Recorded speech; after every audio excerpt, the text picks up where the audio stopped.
21শে August grenade হামলা মামলায় appeal বিভাগেও খালাস পেলেন তারেক রহমান। দেশে ফিরতে চাইলে সহযোগিতার আশ্বাস পররাষ্ট্র মন্ত্রণালয়ের। শেখ হাসিনা জয়ের বিরুদ্ধে ইন্টারপোলে রেড অ্যালার্ট জারিতে পুলিশকে দুদকের চিঠি। দেশে ফেরাতে দিল্লিকে নতুন করে চিঠি দেয়নি ঢাকা। আইসিটি মামলায় চার্জ গঠন হলে অভিযুক্ত ব্যক্তি নির্বাচন করতে পারবেন না। নির্বাচনে কোনো অনিয়ম সহ্য করবে না ইসি। ডাকসু নির্বাচনী প্রচারণায় সাইবার বুলিং বন্ধ করা যাচ্ছে না। কঠোর ব্যবস্থা নেয়ার হুঁশিয়ারি রিটার্নিং কর্মকর্তাদের। 15 বছরে $234 বিলিয়ন বিদেশে পাচার হয়েছে। তথ্য টিআইবির। দুর্নীতিকে সফল করতে রাষ্ট্র ক্ষমতা দখল করা হয়েছিল। দেখছিলেন ক্রাউন সিমেন্ট সংবাদ শিরোনাম। 21শে আগস্ট গ্রেনেড হামলা মামলায় তারেক রহমান, লুৎফুজ্জামান বাবর সহ সব আসামিকে দেয়া খালাসের রায় বহাল রেখেছে আপিল বিভাগ। তবে এই মামলা পুনরায় তদন্ত করতে হাইকোর্টের দেয়া পর্যবেক্ষণ বাতিল করা হয়েছে। প্রধান বিচারপতি ডক্টর সৈয়দ রেফাত আহমেদের নেতৃত্বাধীন 6 সদস্যের বেঞ্চ বৃহস্পতিবার এই রায় ঘোষণা করেন। নাবিল জাহাঙ্গীরের রিপোর্ট।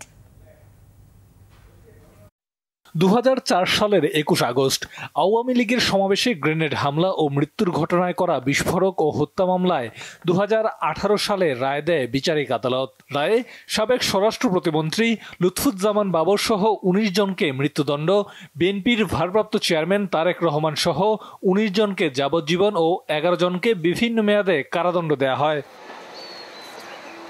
ডেথ রেফারেন্স আপিল ও জেল আপিলের শুনানি শেষে গেল ডিসেম্বরে মামলার সব আসামিকে বেকসুর খালাস দেয় হাইকোর্ট। পরে এই রায়ের বিরুদ্ধে আপিল করে রাষ্ট্রপক্ষ। শুনানি শেষে বৃহস্পতিবার তা খারিজ করে দেয় আপিল বিভাগ। জনাব তারেক রহমান সাহেব সহ অন্যান্য যারা আছেন তারা এই মামলা থেকে বেকসুর খালাস, যে আবার প্রমাণিত হলো যে আইনের শাসন আছে আর বিনা বিচারে অন্যায়ভাবে কাউকে ফাঁসি দেওয়া যাবে না। আদালত বলেন, মুফতি হান্নানের যে স্বীকারোক্তিমূলক জবানবন্দির ওপর ভিত্তি করে বিচারিক আদালত রায় দিয়েছে তা অস্বাভাবিক। 12টা স্বীকারোক্তিমূলক জবানবন্দি আদালত বলেছেন এই স্বীকারোক্তিমূলক জবানবন্দিগুলো মোটেও নির্ভরযোগ্য নয়। যে স্বীকারোক্তিমূলক জবানবন্দিগুলো আদায় করার আগে কোনো ম্যাজিস্ট্রেটের আদেশে তাদেরকে পুলিশ কাস্টাডিতে নেওয়া হয়নি। একদিনে 3টা কনফেশন রেকর্ড করা হয়েছিল। মুফতি হান্নানের যে কনফেশন রেকর্ড করা হয়েছে, সেকেন্ড কনফেশন, এইটা তখন ছিলেন তিনি কন্ডেম সেলে। কন্ডেম সেল থেকে এনে তার কনফেশন রেকর্ড করা হয়েছে এবং তাকে এক্সিকিউট করে ফেলা হয়েছে 342 জবানবন্দি দেওয়ার আগেই। ন্যায় বিচার পেয়েছেন দাবি করে আসামি পক্ষের আইনজীবীরা বলেন, শেখ হাসিনা মামলার প্রকৃত বিচার না করে এটিকে রাজনৈতিক অস্ত্র হিসেবে ব্যবহার করতে চেয়েছিলেন। আইবি রহমান সহ যারা আনফরচুনেটলি মৃত্যুবরণ করেছেন তাদের বিচার শেখ হাসিনা চায়নি। যদি শেখ হাসিনা প্রকৃত অপরাধীদের বিচার চাইতেন, আইবি রহমানের বিচার চাইতেন, তাহলে হয়তো রাজনৈতিক জিঘাংসার বশবর্তী হয়ে জনাব তারেক রহমান সাহেবকে এই মামলায় অন্তর্ভুক্ত করতেন না। পূর্ণাঙ্গ রায় প্রকাশের পর এর বিরুদ্ধে রিভিউ করার বিষয়ে বিবেচনা করবে রাষ্ট্রপক্ষ। আমরা সিদ্ধান্ত পরে নিব যে আমরা রিভিউতে যাব কিনা। রিভিউ যদি করার মতো থাকে স্টেট যাবে, রিভিউ করবে। এটা লাস্ট স্টেজ আর কি। হাইকোর্টের পর্যবেক্ষণে মামলার পুনঃতদন্তের কথা বলা হলেও আপিল বিভাগ তা বাতিল করেছে। নাবিল জাহাঙ্গীর, বাংলা ভিশন, ঢাকা। বিএনপির ভারপ্রাপ্ত চেয়ারম্যান তারেক রহমান দেশে ফেরার কথা জানালে সরকার ট্রাভেল পাস বা ডকুমেন্ট দেবে বলে জানিয়েছেন পররাষ্ট্র উপদেষ্টা মোহাম্মদ তৌহিদ হোসেন। সন্ধ্যায় পররাষ্ট্র মন্ত্রণালয়ের এক ব্রিফিংয়ে সাংবাদিকদের এই কথা জানান তিনি। তবে তারেক রহমান কবে দেশে ফিরবেন সেটা তার বিষয় বলে জানান উপদেষ্টা। বলেন, এখনও দেশে ফেরার কথা জানাননি তিনি। পররাষ্ট্র উপদেষ্টা বলেন, নির্বাচন বানচালে কোন দেশ ষড়যন্ত্র করছে কিনা তা তার জানা নেই। শেখ হাসিনাকে ফেরত আনার বিষয়ে উপদেষ্টা বলেন, এক দফায় ভারতকে চিঠি দেয়া হলেও আর কোনো চিঠি বাংলাদেশ দেয়নি। মৌখিকভাবে আলোচনা করা হলেও নতুন কোনো পদক্ষেপ নেওয়া হয়নি। ভারতের সাথে সম্পর্ক উন্নয়নে সরকার কাজ করছে বলে জানান তিনি। এদিকে সকালে পররাষ্ট্র মন্ত্রণালয়ে পররাষ্ট্র সচিব আসাদ আলম সিয়ামের সাথে সাক্ষাৎ করেছেন অ্যাক্সিলারেট এনার্জির উপদেষ্টা ও সাবেক মার্কিন রাষ্ট্রদূত পিটার হাস। বিএনপির স্থায়ী কমিটির সদস্য আমির খসরু মাহমুদ চৌধুরী বলেছেন, শেখ হাসিনা চলে গেলেও দেশে এখনও স্বৈরাচারী মানসিকতা রয়ে গেছে।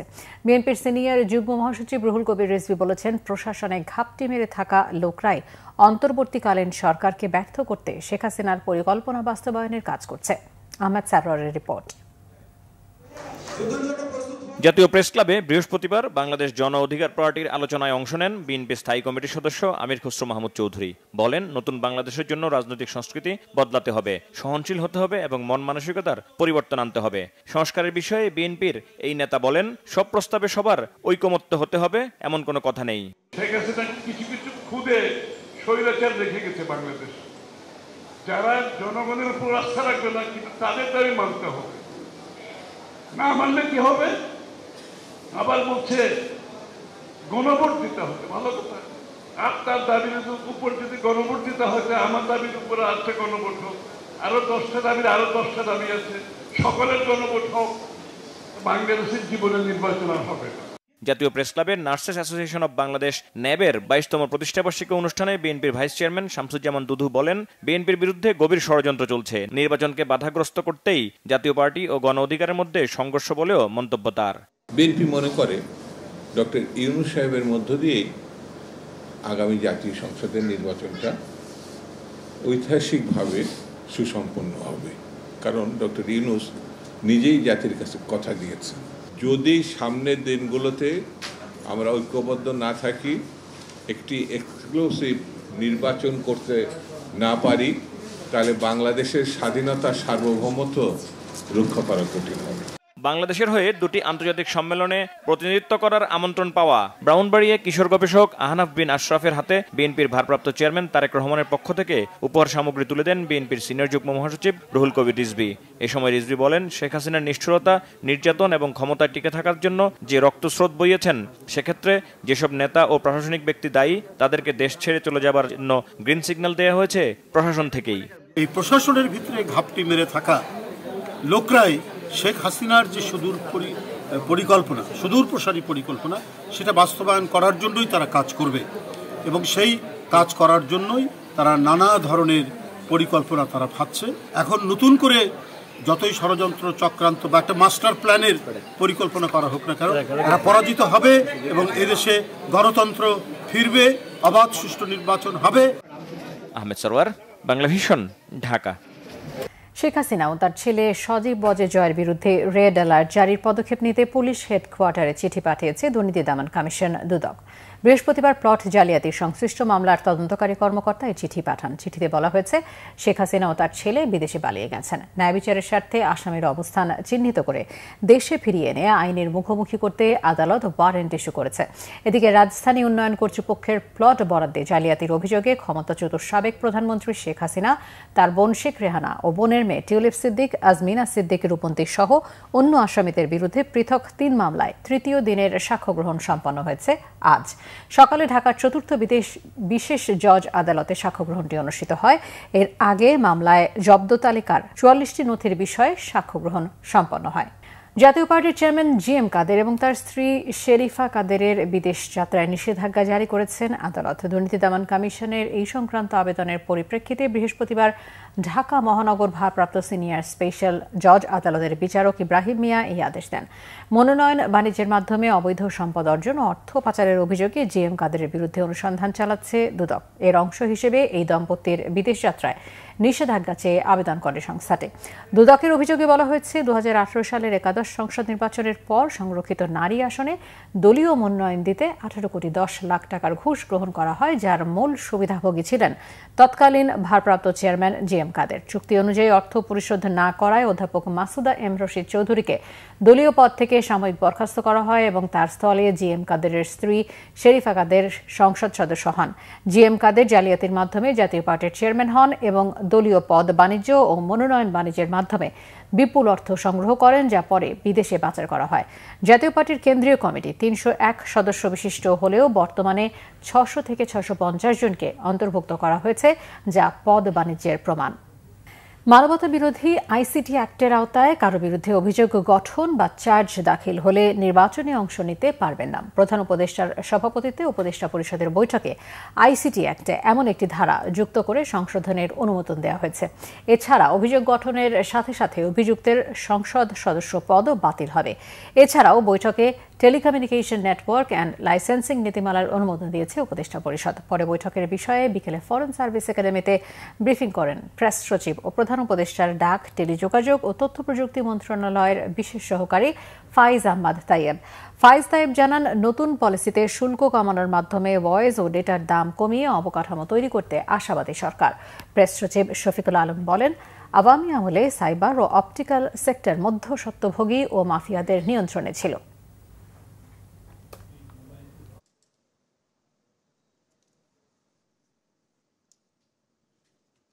অধ্যাদেশটির মাধ্যমে ইন্টারন্যাশনাল ক্রাইমস ট্রাইব্যুনাল অ্যাক্ট 1973 এর নতুন সেকশন 20C যুক্ত করা হয়েছে। আনুষ্ঠানিক অভিযোগপত্র ফর্মাল চার্জ দাখিল হলে তিনি সংসদ সদস্য হিসেবে নির্বাচিত হওয়া বা বহাল থাকার অযোগ্য হবেন। একইভাবে তিনি স্থানীয় সরকার পরিষদ বা প্রতিষ্ঠানের সদস্য, কমিশনার, চেয়ারম্যান, মেয়র বা প্রশাসক হিসেবে নির্বাচিত হওয়া বা বহাল থাকার অযোগ্য হবেন। এমনকি প্রজাতন্ত্রের চাকরিতে নিয়োগ পাওয়া বা অন্য কোনো পাবলিক অফিসে অধিষ্ঠিত হওয়ারও অযোগ্য হবেন। এই নীতিমালার মাধ্যমে প্রতিযোগিতামূলক টেলিযোগাযোগ ব্যবসা সম্প্রসারণ করে ভয়েস কল এবং ডেটা অর্থাৎ ইন্টারনেট এবং ডেটাকে সাধারণ মানুষের গ্রাহক হিসাবে আমাদের নাগরিকদের ক্রয় ক্ষমতার ভিতরে নিয়ে আসার একটা দীর্ঘমেয়াদী পরিকল্পনা সূচিত হয়েছে। গণমাধ্যমের সাথে কমিশনের দীর্ঘদিনের আস্থার সংকট রয়েছে দাবি করে নির্বাচন কমিশনার আনোয়ারুল ইসলাম সরকার বলেছেন, আস্থার সংকট দূর করা জরুরি। সকালে নির্বাচন কমিশন ভবনে সাংবাদিকদের সাথে মতবিনিময় সভায় এমন মন্তব্য করেন তিনি। আগামীতে স্বচ্ছ নির্বাচনের জন্য গণমাধ্যমের সহযোগিতা চায় নির্বাচন কমিশন। নির্বাচনে কোনো ধরনের অন্যায়কে প্রশ্রয় দেওয়া হবে না মন্তব্য করে তিনি বলেন, অবাধ, নিরপেক্ষ ও স্বচ্ছ নির্বাচন হবে আগামীতে। সভায় নির্বাচন কমিশনার তাহমিদা আহমেদ বলেন, স্বচ্ছ নির্বাচন করতে হলে তা খোলা মাঠে করতে হবে, এমন মানসিকতা গড়ে তোলায় গুরুত্ব দেন তিনি। মতবিনিময় সভায় সাংবাদিকরা আগামী নির্বাচনে গণমাধ্যমের জন্য বিভিন্ন চ্যালেঞ্জের বিষয়ে নির্বাচন কমিশনকে অবহিত করেন। সবচেয়ে মুশকিল হয়ে গেল কি, আমি, আপনি, আপনারা সবাই মিলে কেউ কিন্তু আস্থার জায়গায় নাই। আমি আস্থার জায়গায় আসি, আমি দাবি করি না। এই যে আস্থার সংকট, এটা আমাদের জাতীয় সংকট। আমি বিচ্ছিন্নভাবে বলতে পারবো না যে অমুকে খারাপ, আমি ভালো, আর আপনিও বলতে পারবেন না যে আমি খারাপ, আপনি ভালো। এই যে অবস্থাটা, এর মধ্য থেকে আমাদের নির্বাচন কমিশনের যেটা প্রথমে যেটা বলছেন যে আস্থা পুনরুদ্ধার, সেই আস্থা পুনরুদ্ধারের ক্ষেত্রে এবং এটা পারস্পরিক। সকল পর্যায়ের প্রার্থীর সহাবস্থান ও উৎসব মুখর পরিবেশ ডাকসু নির্বাচনে প্রচারণা চললেও কিছুতেই বন্ধ হচ্ছে না সাইবার বুলিং। এ বিষয়ে অসহায়তার কথা জানিয়েছেন রিটার্নিং কর্মকর্তারা। তাদের মতে সামাজিক যোগাযোগ মাধ্যমে হয়ে উঠেছে আচরণবিধি ভঙ্গের মূল প্ল্যাটফর্ম। তবে এখন থেকে এসব বুলিং রোধে কঠোর ব্যবস্থার কথাও জানিয়েছেন তারা। এদিকে ভোটারদের দ্বারে দ্বারে গিয়ে নানা প্রতিশ্রুতি দিয়ে ভোট চাইছেন প্রার্থীরা। ডাকসু নির্বাচন নিয়ে আরও জানাচ্ছেন মহিবুল্লাহ মহিব। ডাকসু নির্বাচনের আর বাকি মাত্র 4 দিন। প্রচারণার শেষ দিন 7 সেপ্টেম্বর। তাই প্রার্থীদের ব্যস্ততা ভোটারদের মন জয়ের সীমাহীন প্রচেষ্টায়। ক্যাম্পাস চষে বেড়াচ্ছেন ছাত্রদল, ছাত্র শিবির, ছাত্র অধিকার পরিষদ সহ বিভিন্ন প্যানেলের প্রার্থীরা দিচ্ছেন নানা প্রতিশ্রুতি। ঢাকা বিশ্ববিদ্যালয়ের জন্য কয়েক হাজার কোটি টাকার বাজেট হয়েছে, কিছুদিন আগে মাস্টার প্ল্যান হয়েছে, এটা আমরা সকলেই অবগত। কিন্তু অত্যন্ত দুঃখের বিষয় যে সেই মাস্টার প্ল্যানটি কোনো পারফেক্ট মাস্টার প্ল্যান নয়। আমরা নির্বাচিত হওয়ার পরেই ঢাকা বিশ্ববিদ্যালয়ের শিক্ষার্থীর সাথে কথা বলে বিভিন্ন হল সংসদ এবং ডাকসুর কেন্দ্রীয় প্যানেলে যারা থাকবেন তাদের সাথে আলোচনা করে আমরা এই মাস্টার প্ল্যানটিকে আমরা আরও পারফেক্ট করব। দীর্ঘ সময় ধরে গণতন্ত্র এবং ভোটাধিকারকে ফিরিয়ে আনবার জন্য চেষ্টা করে যাচ্ছি। যদি এই ডাকসু নির্বাচন যদি আবারও ষড়যন্ত্রের মুখোমুখি পড়ে, তাহলে জাতীয় নির্বাচনও তো ষড়যন্ত্রের মুখোমুখি পড়ার একটা সম্ভাবনা আছে। দিন শেষে কিন্তু ভাই আমাদের কনসার্ন কিন্তু রাষ্ট্র, আমাদের কনসার্ন কোনো গোষ্ঠী না, কোনো ব্যক্তির স্বার্থ আমাদের কিন্তু কনসার্ন না। কারণ আমরা এখানে যারা আছে সবাই জুলাইয়ের প্রজন্ম, জুলাইয়ে খুনি হাসিনাকে আমরা হটাইছি।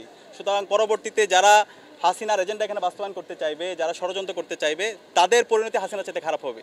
তো সে জায়গায় আমরা বিশ্বাসী, কারণ শিক্ষার্থীরা যে পরিমাণ উচ্ছ্বাস আমরা দেখতে পাচ্ছি, সুতরাং এই ষড়যন্ত্র চক্রান্ত যারাই করবে তাদের ষড়যন্ত্র চক্রান্ত সবকিছু নস্যাৎ হয়ে যাবে বলে আমরা বিশ্বাস করি। এখন দেখুন, আমি কেন অফেন ক্রেডিট সিস্টেমটা আর ক্রেডিট ট্রান্সফার সিস্টেমটা নিয়ে কথা বলতেছি, বেশি জোর দিচ্ছি।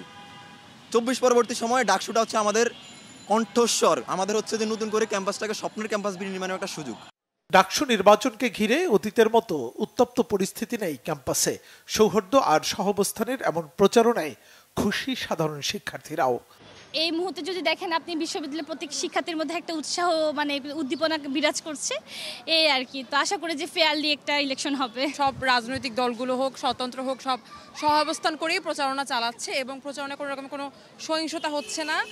যেরকম ক্যাম্পাসের অবস্থা খুবই সুন্দর, মানে খুব ভালোভাবে শান্তিপূর্ণভাবে প্রচারণা চালানো হচ্ছে। ক্যাম্পাস জুড়ে নির্বাচনী আমেজ বইলেও সামাজিক যোগাযোগ মাধ্যমের বুলিং কিছুতেই থামানো যাচ্ছে না।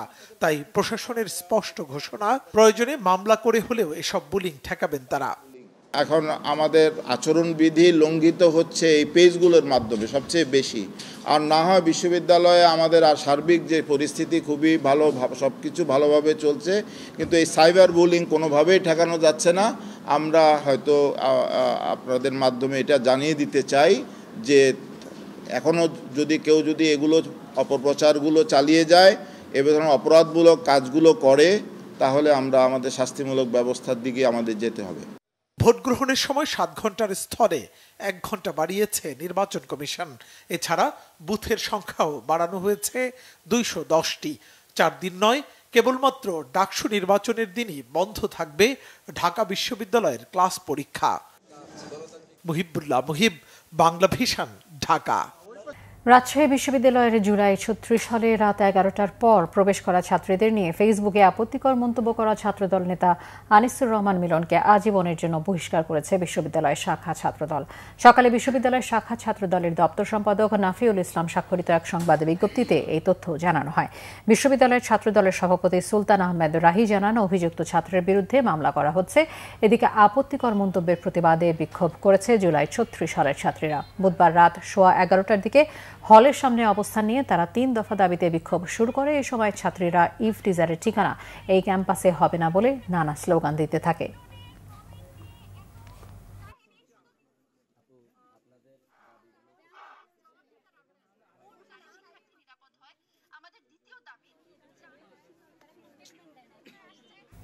টিআইবির নির্বাহী পরিচালক ডক্টর ইফতেখারুজ্জামান জানিয়েছেন, গত 15 বছরের আওয়ামী আমলে দেশ থেকে 234 বিলিয়ন মার্কিন ডলার পাচার করা হয়েছে।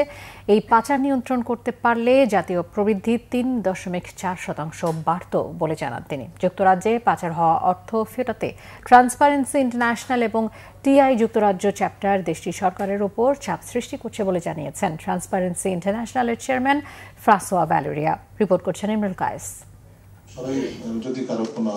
Transparency International TI chairman François ভ্যালেরিয়ার বাংলাদেশ সফর উপলক্ষে সংবাদ সম্মেলনের আয়োজন করে টিআইবি। রাজধানীর মাইডা সেন্টারে আয়োজিত সংবাদ সম্মেলনে টিআইবির নির্বাহী পরিচালক ডক্টর ইফতেখারুজ্জামান বলেন, গত সরকারের পতনের পর দুর্নীতি কমেছে, তবে একেবারে বন্ধ হয়নি। পাচার হওয়া অর্থ ফিরিয়ে আনা খুবই কঠিন মন্তব্য করে পাচার প্রতিরোধ ব্যবস্থা নেয়ার পরামর্শ দেন তিনি। গত 15 বছরে $16 বিলিয়ন প্রতি বছর এবং যেটার সর্বমোট পরিমাণ হচ্ছে $234 বিলিয়ন। কিন্তু এটা যে একটা বিশাল অঙ্ক এবং এটা কিন্তু আংশিক। যদি আমরা এই অর্থ পাচারকে নিয়ন্ত্রণ করতে পারতাম, তাহলে আমাদের যে বর্তমান জাতীয় তার 3.4% আরো বেশি হতে পারত। টিআই চেয়ারম্যান ফ্রাঁসোয়া ভ্যালেরিয়া জানান, যুক্তরাজ্যে পাচার হওয়া বাংলাদেশের অর্থ ফেরত আনতে সহযোগিতার ভিত্তিতে কাজ করছে সংস্থাটি। বাংলাদেশের পাচার হওয়া অর্থ ফেরত আনতে ট্রান্সপারেন্সি ইন্টারন্যাশনাল টিআই ইউকে সহযোগিতার ভিত্তিতে যুক্তরাজ্য সরকারের উপর চাপ সৃষ্টি করছে। এরই মধ্যে যুক্তরাজ্য সরকার পাচার হওয়া অর্থ ও সম্পদ জব্দ করেছে। টিআই বা সুশীল সমাজের কাজ হচ্ছে পাচার হওয়া অর্থ কোথায় আছে তা চিহ্নিত করা। আন্তর্জাতিকভাবে সরকারগুলোর মধ্যে সহযোগিতা বাড়াতে হবে। গণতন্ত্রের জন্য ক্ষমতার অপব্যবহার ঠেকানো জরুরি বলে মন্তব্য করেন François Valeria. Imrul Kayes, Bangla vision, Dhaka. DUCSU নির্বাচনে প্রার্থীদের প্রচারণা চলছে। দর্শক, এই মুহূর্তে ঢাকা বিশ্ববিদ্যালয়ে আছেন বিশেষ প্রতিনিধি সৈয়দ আব্দুল মোহিত। সরাসরি কথা বলবো তার সাথে। মোহিত, ক্যাম্পাসের এখনকার পরিস্থিতি কেমন দেখছেন?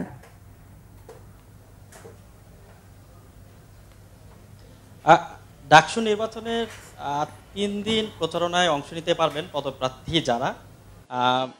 আগামী 7 সেপ্টেম্বর প্রচারণার শেষ দিন। তো সেক্ষেত্রে সময় যদি আপনি বলেন তো সেই মাত্র 72 ঘন্টা আছে। তো যারা প্রার্থী তারা এখন বিভিন্ন কৌশল অবলম্বন করছেন। দিনে যেমনটা তারা চষে বেরিয়েছেন, ক্যাম্পাসে যারা শিক্ষার্থী যারা ক্যাম্পাসের বাইরে থাকেন তাদের সঙ্গে প্রচারণায় অংশ নিয়েছেন, তাদের কাছে প্রার্থনা করেছেন ভোট, তাদের কাছে নিজেদের তারা প্রার্থীর হিসেবে নির্বাচিত হলে, ডাকসুতে নির্বাচিত হলে তারা কি করবেন সেই বিষয়গুলো তুলে ধরেছেন, জানান দিয়েছেন। একইভাবে সারা দিনের প্রচারণার ব্যস্ততার ফাঁকে সন্ধ্যার পর অর্থাৎ রাতে আপনি জানেন যে ঢাকা বিশ্ববিদ্যালয়ের প্রায় 18টি হল, ছেলে এবং মেয়ে সব মিলিয়ে 18টি হল রয়েছে। সেই 18টি হলে প্রায় বিশ্ববিদ্যালয়ের প্রায় অর্ধেক সংখ্যক শিক্ষার্থী এখানে অবস্থান করেন। সব মিলিয়ে 20,000-এর মতো শিক্ষার্থী হলে থাকেন। সেক্ষেত্রে যারা পদপ্রার্থী ডাকসু নির্বাচনে তারা এই হলগুলোতে সন্ধ্যার পর তাদের প্রচারণার অংশ হিসেবে বেছে নিয়েছেন। একই সাথে ডাকসু নির্বাচনের পাশাপাশি 18টি হলের যে ছাত্র সংসদ রয়েছে সেই হলের ছাত্র সংসদ নির্বাচন হবে। সেই ক্ষেত্রে যারা হল থেকে প্রার্থী হিসেবে দাঁড়িয়েছেন তারাও তাদের যে প্রচারণা তারা বিভিন্ন হলে তারা হলের যারা প্রার্থী রয়েছেন তারা হলের রুমে রুমে গিয়ে তাদের প্রচারণা চালাচ্ছেন। হলের ক্যান্টিন রয়েছেন, হল গেটে দাঁড়িয়ে তারা প্রচারণা চালাচ্ছেন। সব মিলিয়ে প্রচারণায় যে উৎসবমুখর পরিবেশ ঢাকা বিশ্ববিদ্যালয়ে সেটি অত্যন্ত সুন্দর এবং ভালো পরিবেশেই প্রচারণা চলছে। এর আগে আপনাকে বলে রাখি যে শুধু অফলাইনের প্রচারণা না, অনলাইনেও প্রচারণা চালাচ্ছে। নানা প্রার্থী তাদের নানা ধরনের কৌশল অবলম্বন করছে। এক্ষেত্রে প্রার্থীরা আবার আরেক প্রার্থীর বিরুদ্ধে তাদের প্রচারণার যে অভিযোগ করছে সেগুলো বিষয়ে সতর্ক রয়েছে নির্বাচন কমিশন। নির্বাচন কমিশন জানিয়েছেন যে এ বিষয়ে তারা বেশ তৎপর।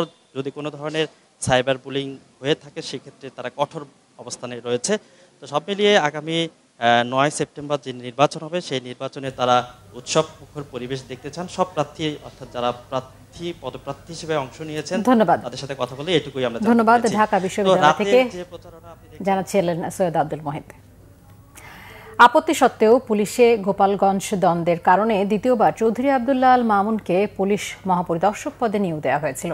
এমনকি আইজিপি হিসেবে যখন ফের চুক্তিভিত্তিক নিয়োগ দেওয়া হয় তখন তাকে আর নিয়োগ না দিতে তৎকালীন প্রধানমন্ত্রীর মুখ্য সচিবকে অনুরোধ করেছিলেন তিনি। বৃহস্পতিবার আন্তর্জাতিক অপরাধ ট্রাইব্যুনাল 1-এর চেয়ারম্যান বিচারপতি মোহাম্মদ গোলাম মর্তজা মজুমদারের নেতৃত্বাধীন বিচারিক প্যানেলে মানবতাবিরোধী অপরাধের মামলার জেরার এমন দাবি করেছেন সাবেক আইজিপি মামুন। এর আগে সকালে আন্তর্জাতিক অপরাধ ট্রাইব্যুনাল 1-এ জুলাই গণহত্যায় মানবতাবিরোধী অপরাধের মামলায় সাবেক প্রধানমন্ত্রী শেখ হাসিনা ও সাবেক স্বরাষ্ট্রমন্ত্রী আসাদুজ্জামান খান কামালের বিরুদ্ধে সাক্ষ্য দেয়া চৌধুরী আবদুল্লাহ আল মামুনের জেরা শুরু করেন স্টেট ডিফেন্স আমির হোসেন। এর আগে গত 2 সেপ্টেম্বর রাজসাক্ষী হিসেবে ট্রাইব্যুনালে সাক্ষ্য দেন চৌধুরী মামুন। সে সময় তিনি বলেন জুলাই অভ্যুত্থানে অতিরিক্ত বল প্রয়োগের সিদ্ধান্ত আসে রাজনৈতিকভাবে। বলেন লিথেল ওয়েপন ব্যবহারের নির্দেশনা এসেছিল শেখ হাসিনার কাছ থেকেই। পরে এই সাক্ষ্যকে আওয়ামী লীগ আমলে গুম, খুন ও জুলাই গণহত্যার অকাট্য দলিল হিসেবে উল্লেখ করেন চিফ প্রসিকিউটর। এই মামলায় এখনো পর্যন্ত চৌধুরী মামুন সহ সাক্ষ্য দিয়েছেন 36 জন। দেশের প্রতিটি শিক্ষা প্রতিষ্ঠানকে রাজনীতি মুক্ত রাখার আহ্বান জানিয়েছেন মহিলা দলের সভাপতি আফরোজা আব্বাস। বলেন স্কুল হচ্ছে শিশু কিশোরদের শিক্ষার জায়গা, এখানে তারা জ্ঞান আহরণ করবে। বৃহস্পতিবার রাজধানীর কদমতলা পূর্ব বাসাবো স্কুল অ্যান্ড কলেজের বার্ষিক পুরস্কার বিতরণী অনুষ্ঠানে প্রধান অতিথির বক্তব্যে আফরোজা আব্বাস এসব কথা বলেন। তিনি বলেন সরকারে যেই আসুক যেই থাক না কেন শিক্ষা প্রতিষ্ঠান শিক্ষার্থীদের মাঝে শিক্ষার আলো ছড়াবে। সেখানে কোনো রাজনৈতিক কর্মকাণ্ড পরিচালনা না করতে অভিভাবক ও শিক্ষকদের প্রতি আহ্বান জানান তিনি। শিশু কিশোরদের পড়ালেখায় মনোনিবেশ করার আহ্বান জানান মহিলা দলের সভাপতি। শিক্ষার্থীদের সন্তান সমতুল্য মনে করে পাঠদানে শিক্ষকদের প্রতি আহ্বান জানান তিনি।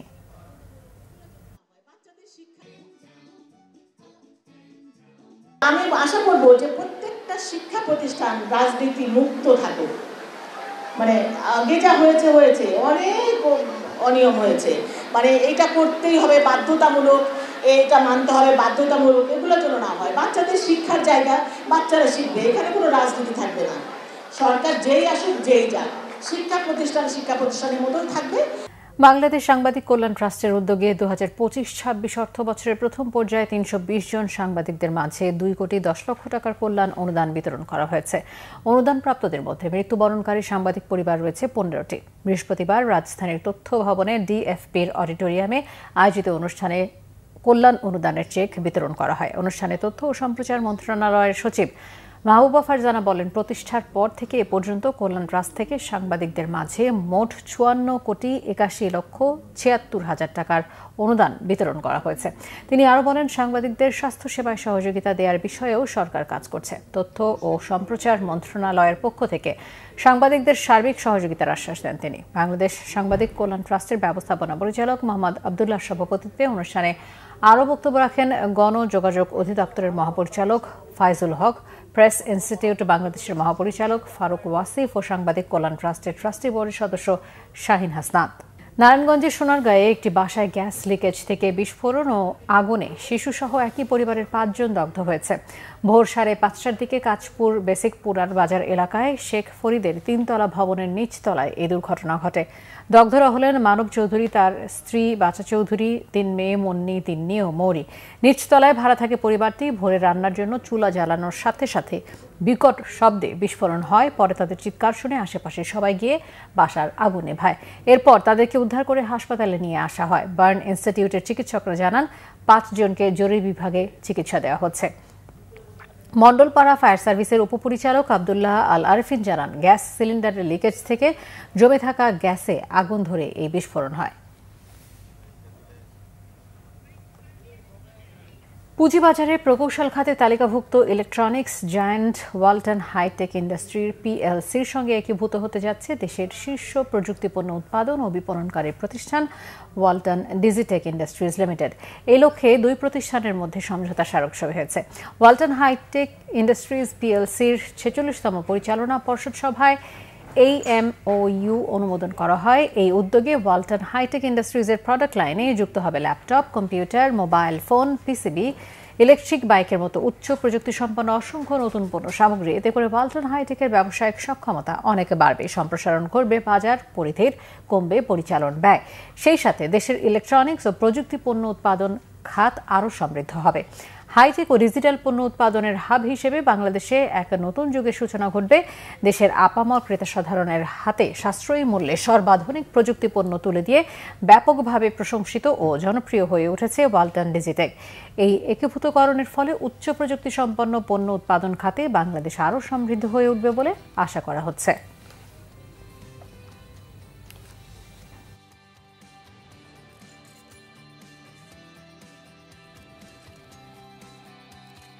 আধুনিক ব্যাংকিং সেবা দেওয়ার প্রত্যয় নিয়ে পূবালী ব্যাংক পিএলসির 510তম শাখার উদ্বোধন করা হয়েছে। প্রধান অতিথি হিসেবে কোনাপাড়া শাখা শুভ উদ্বোধন করেন পূবালী ব্যাংক পিএলসির ব্যবস্থাপনা পরিচালক প্রধান নির্বাহী মোহাম্মদ আলী। বিশেষ অতিথি ছিলেন ব্যাংকের উপব্যবস্থাপনা পরিচালক মোহাম্মদ শাহনেবাজ খান।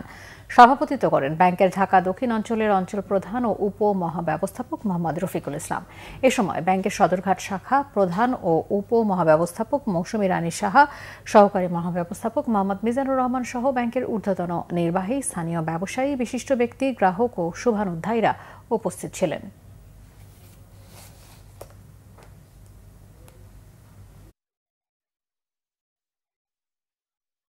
সংবাদ শেষ করব ক্রাউন সিমেন্ট শিরোনামগুলো আরও একবার জানিয়ে। 21শে আগস্ট গ্রেনেড হামলা মামলায় আপিল বিভাগেও খালাস পেলেন তারেক রহমান। দেশে ফিরতে চাইলে সহযোগিতার আশ্বাস পররাষ্ট্র মন্ত্রণালয়ের। শেখ হাসিনা জয়ের বিরুদ্ধে ইন্টারপোলে রেড অ্যালার্ট জারিতে পুলিশকে দুদকের চিঠি। দেশে ফেরাতে দিল্লিকে নতুন করে চিঠি দেয়নি ঢাকা। আইসিটি মামলায় চার্জ গঠন হলে অভিযুক্ত ব্যক্তি নির্বাচন করতে পারবেন না। নির্বাচনে কোনো অনিয়ম সহ্য করবে না ইসি। ডাকসু নির্বাচনী প্রচারণায় সাইবার বুলিং বন্ধ করা যাচ্ছে না, কঠোর ব্যবস্থা নেয়ার হুঁশিয়ারি রিটার্নিং কর্মকর্তাদের। 15 বছরে $234 বিলিয়ন বিদেশে পাচার হয়েছে তথ্য টিআইবির। দুর্নীতিকে সফল করতে রাষ্ট্র ক্ষমতা দখল করা হয়েছিল। এই ছিল এখনকার মতো। পরের সংবাদ রাত 10:30। এর আগে 9টায় রয়েছে নিউজ 20। দেখার আমন্ত্রণ রইল। এছাড়া বাংলাদেশের সংবাদ ও সংবাদ সংশ্লিষ্ট অনুষ্ঠান দেখতে ভিজিট করুন www.bbnews24.com ও facebook.com/bangladeshinews এবং সাবস্ক্রাইব করুন youtube.com/bangladeshinews। ধন্যবাদ সবাইকে।